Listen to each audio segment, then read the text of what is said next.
Pero eto yung dalawang senaryo na nagsabi sa kanya na hindi na nila mararanasan yon ngayong buhay nila. Number one, hindi man lang naging emotional si BBM about his father during the inaugural address. No, yun ang hinahanap ni Senator Amy. Hinanap niya dun sa speech ng kapatid niya na yung dad, I'm here now, hindi niya narinig yun. Alam nyo, kung gaano kalalang hindi okay si Senator Amy tsaka si First Lady Lisa, hindi talaga sila okay na nag-a-addict talaga yung kapatid niya para malaman niya. Sa totoo lang ha, you can quote me dito. I was talking sa maraming mayor,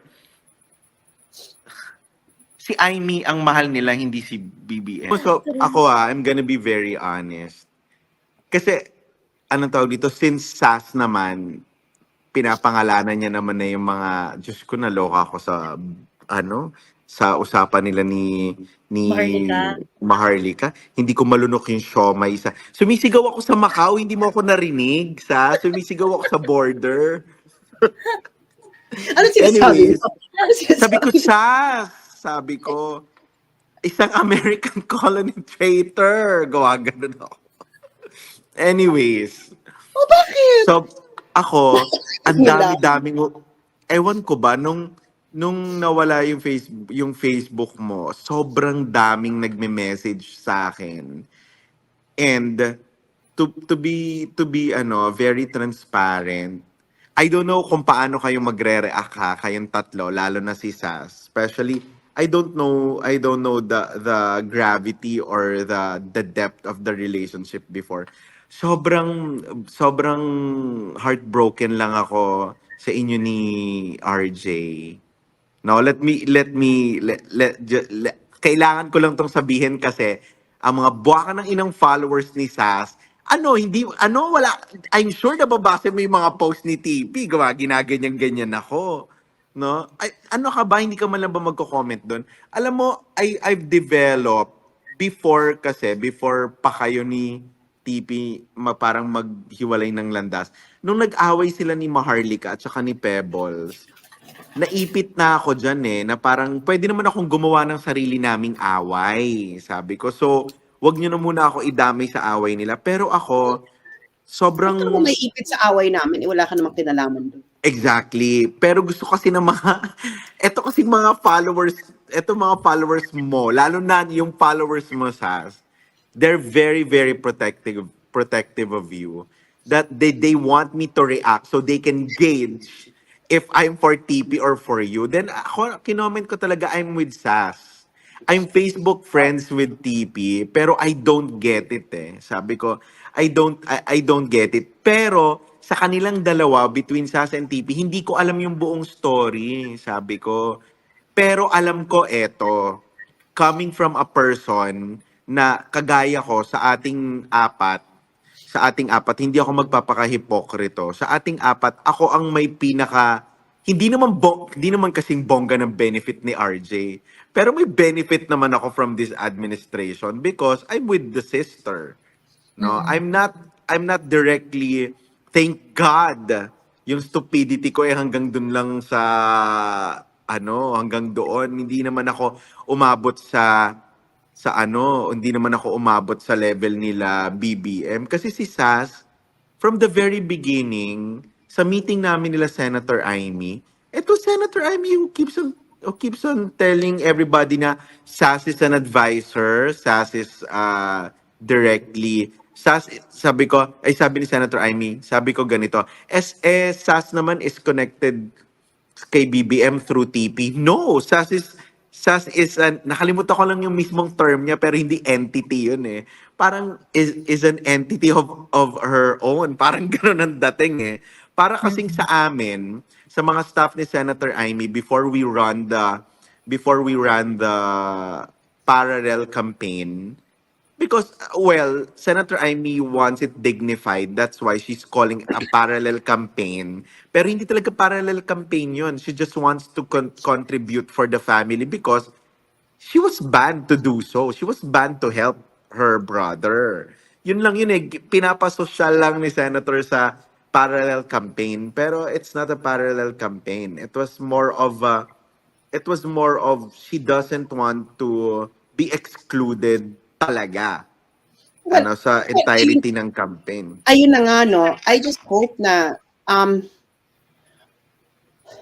I could have, perhaps you could, I could imagine a middle ground dito sa kanila na okay lang, kung gusto mo ng turf, okay, get the other turfs. Gusto mo yung, kung ano man yung gusto mong eksena. But at least just give the foreign policy to Amy Marcos because she's more competent there. No? Mhm. Like, my God, like, ano ba ito? If Lam is behind this foreign policy, I can imagine, I can clearly see why, how she is behind it, no, and why and how, or even if it's the other power broker na si Romualdez. Hindi na ako ano to, euphemism. Tinanggal yun na ako sa Facebook. Ano na to? Name drop talaga to. Pero yun na nga, na ang nakakalungkot kasi is, Amy Marcos, I may not be 100% yet sure kung ano siya dito sa laban na to. Ako, honest ako sa'yo, Daryl Yapas. Yes, I know. Sinabi ko, 50-50, parang 50-50 ako dyan kay Amy. Di ba, Joey, sinabi ko rin sa iya na parang Yeah, 50 ako dyan, kasi kapatid pa rin yan, ganyan. exactly. And it is reasonable naman to to feel that way. Kasi nga, You know, every DDS has the right. No, ako ayun na Yeah. lang. No, No, sa totoo pero- lang, sa totoo lang. Pero ang ano ko lang kasi, policy experience, I can attest to this, and I think I can already divulge this. Hindi ko to dinivulge kay Maharlika, ha? Nakalimutan ko, gusto ko sanang i-divulge eh. Pero 2 hours na kami, Diyos ko, baka hanggang kinabukasan na kami, no? Pero nakakaloka kasi, 17,000, 2 hours na kami, 17,000 pa rin kami. At yung mga, dahil, yung nakikita namin, yung mga Facebook, saka yung mga YouTube na mga senador, congressman. Yeah, wow, oo nga. nanonood. Oo nga. Nanonood. Yeah. So, Yeah. ang masasabi ko na lang Crazy. ganito. It's crazy. Hindi ko nabanggit kay kay Maharlika, no. Pero babanggitin ko na ngayon dito. Hindi ko naman hinihimas ang ulo ni Amy, no. And I'm not sure kung if she even likes me or whatever. Pero isa ito sa mga kinutuban na ako na nangyari. I was invited in Ilocos to judge a beauty contest. Do you remember that yung parang Miss Ilocos Norte? So, I think it was May or something. And then, I was there. And then, so nilibot nila ako tourism, ganyan. Kasi si Amy, siya yung nag-project niyan, ganyan. It's always about Amy. No? Pero it wasn't Amy who invited me there. I was like invited to join a beauty contest. Sabi nila sa akin na, halimbawa, yung una kong tinanong, yung lake, ano nga yung Paway Lake? Sabi ko, ang ganda naman dito sa Paway Lake. Parang parang nadidevelop siya, parang Geneva. Sabi niya, si Amy po kasi, ganyan, ganito. Tapos sabi pa nila, alam niyo po si Amy, nung umupo siya ng gobernador, tinanggal niya lahat ng mga matatandang ang mga old employees, tapos ang ginawa niya, sinabihin niya yung mga universities sa Ilocos na padala niyo sa akin yung mga pinakamatatalinin ninyo at pag-applyin niyo ng trabaho. Tapos ako nga po yung isa sa mga nandun. Sabi ko, so matalino ka. so sabi ko, in fairness, tapos I was trying to I was waiting for them to say anything na BBM did. Yeah. And they cannot say anything. So, kinatuban na ako noon. And I was like, fuck. Actually, na-confirm yung hinala ko. Kasi, mag-name drop na ako, no? May mga nanonood ba sa inyong taga-Malacanang? Sana meron. Meron yan. Hello. Meron yan, Diyos mo. Mamaya lang naka-text na si Sandro kay Senator. Ay, may ganun bang level? So, Meron. May halimbawa, kaya yung ni Sandro nung ano, yung... Eto. Sige, later na lang, oh. Eto, this was in September, no? Di ba kinuha na nila akong consultant, di ba? So, sa foreign policy. Tapos, Lam asked me to meet with Emerald Ridao. Nag-Zoom meeting kami noon. At tandang-tanda ako kung kailan yon, no? Huwag kang magkakaila, Emerald. I have everything. Nag-Zoom meeting kami ni Emerald Ridao. I think it was sometime in September 2021. And tandang-tanda ko yun kasi may date ako noon. Nasa isa kaming bubong ng mga panahon na yon. Charot. My God. Anyway. Kalandian pala yung palatandaan. Hindi mo talaga makakalimutan. Parang di makalimutan. Oo. Nasaktan din ako ng panahon na anyway. So sabi ko kay Emerald, ganito sabi ko kay Emerald, Emerald, kasi dapat ipakita ni BBM, ang kanyang pwede maging strongest point against Lenny is meron siyang executive experience. Si Lenny kasi wala siyang executive experience. Now, can you send me yung accomplishments ni BBM nung governor siya? My God, it's a tie. Wala rin siyang executive. Dude, I was waiting, no? I was waiting. Sabi niya, oh, yes. Sabi si Emerald, oh, yes. Ay, ganito pa naman yung book ni Emerald nun. Sabi niya, yes. So, shala-shala si Emerald. Te, hindi na dumating. Sabi ko, bakit kaya? So, nagpa-follow up ako, hindi rin siya nagsasabi, ganyan. So, talagang nag-iintay ako, no, na magpadala. So, nung na-invite ako sa Ilocos Norte, nung May, nung Miss Ilocos Norte, at sinasabi sa akin ng mga tao, puro si Amy yung binibida nila, na, si Amy po kasi yung may ano niyan, si Amy po kasi yung may ganyan yan, si Amy po yung may ganito, may ganyan. Tapos ako, shit, buti na lang hindi ako naka-live ng mga panahon na yon. Kasi nga, Wala ko.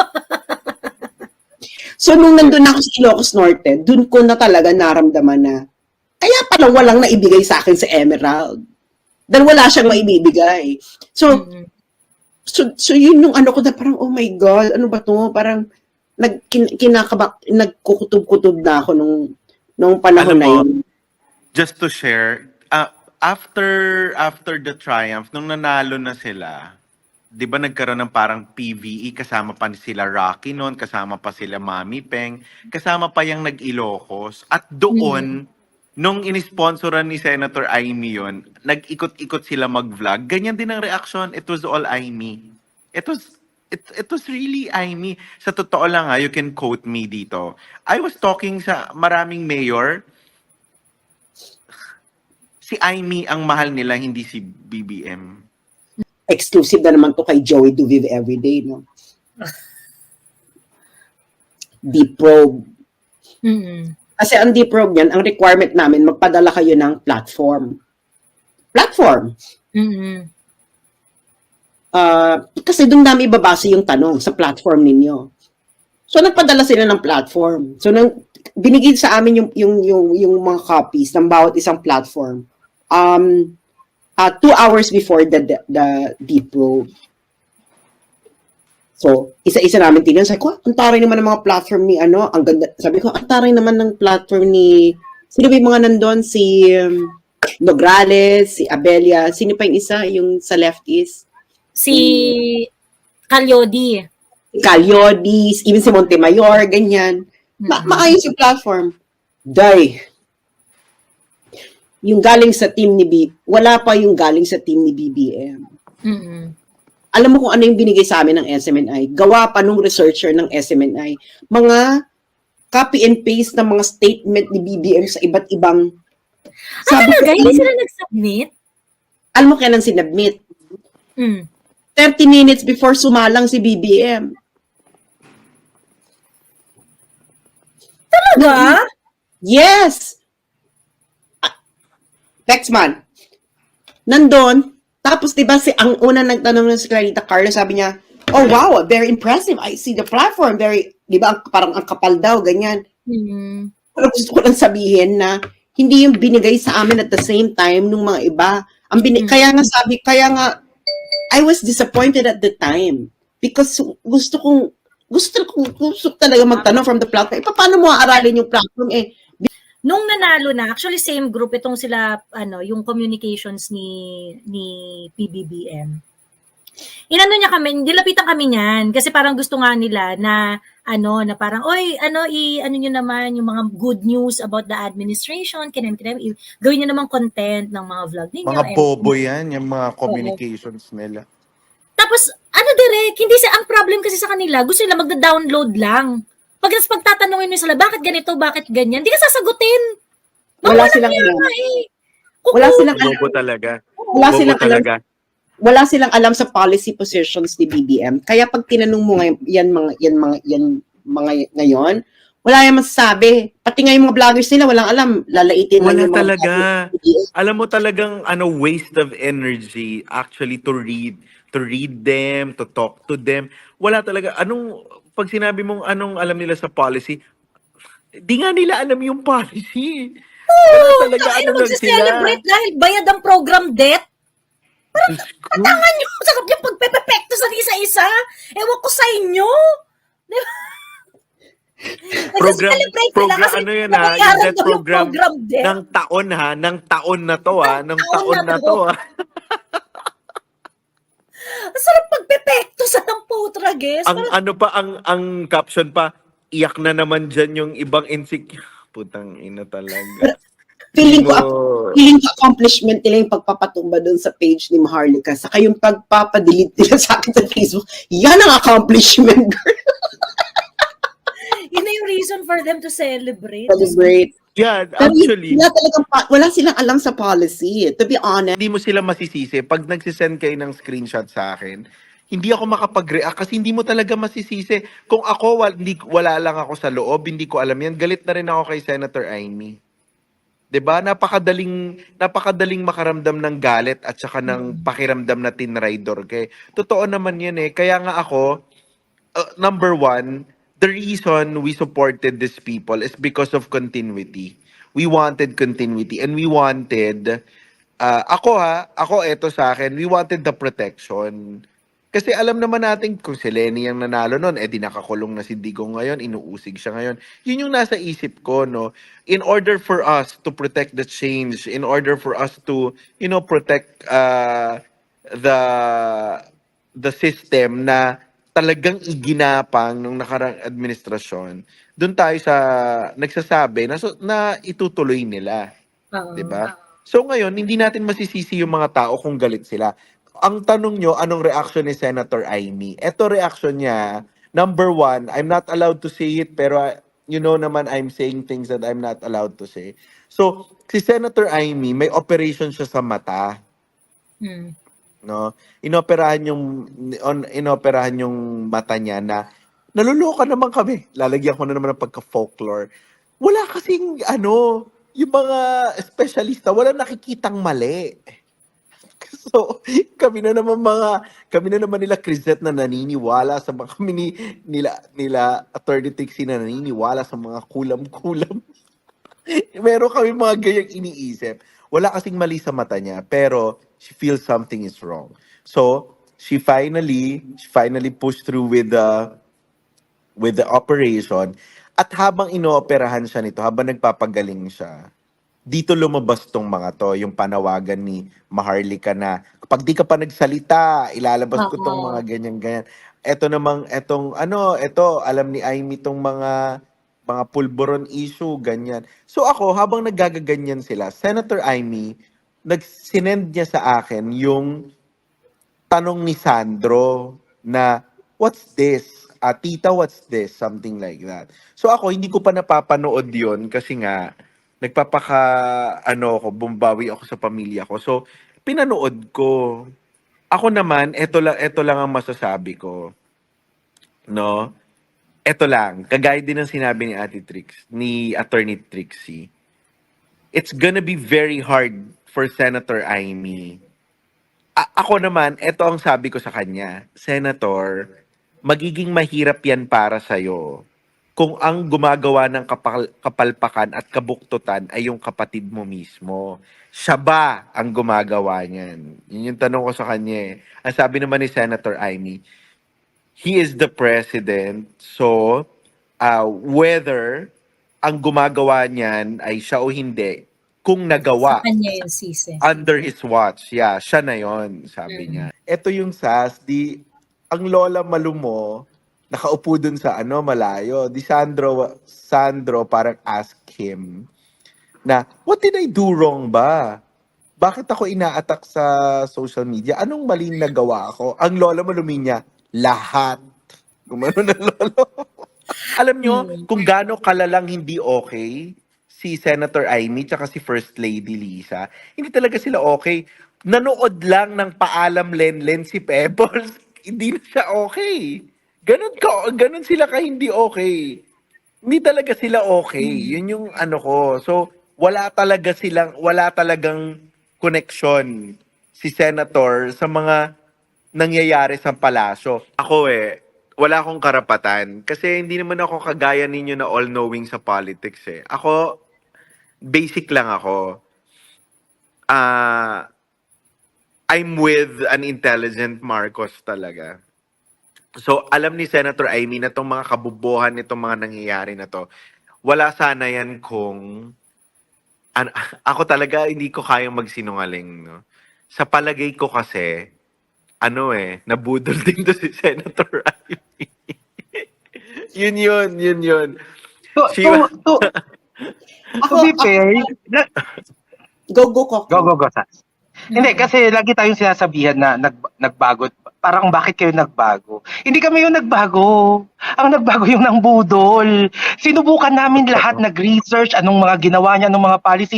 Nakinig kami sa lahat ng mga sinabi niya. Maganda naman yung sinabi niya eh. Ang problema, siya yung nagbago ng isip, kaya magbabago din kami. Hindi kami yung nagbago. Alam mo, nakakatawa dito, yung itsura natin nung nagpapakiramdaman tayo, nung gumaganto na si Sas. Ano to? Bakit inconsistent si BBM? Bakit nung una, ganito, bigla ganyan?